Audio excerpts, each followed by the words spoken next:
मीरपुर साकरो खां ख़बर शामिल कयूं पिया। परवेज़ अयाज़ अली गबोल जी रिपोर्ट मुताबिक़ तालके मीरपुर साकरो में पानी के खोट खिलाफ सवें आबादगारन जो लेट स्टाफ से घारू साकरो रोड ते धरणो। भानीरो शाख जाम ब्रांच लुधिया वाह मुलक वाह शाखन में पानी खोट खिलाफ आबादगारन जो धरणो। पानी खोट खिलाफ सख्त नारेबाजी। सवें आबादगारन सैफल मरी बोज़दार कासकेली मोहम्मद खान गबोल ऐं ॿियनि जी अॻुवाणीअ में एहतजाज।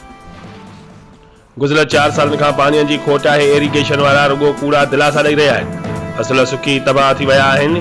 सारियाल जो बेजारो वक्त सिर नाए पुखजी सघियो।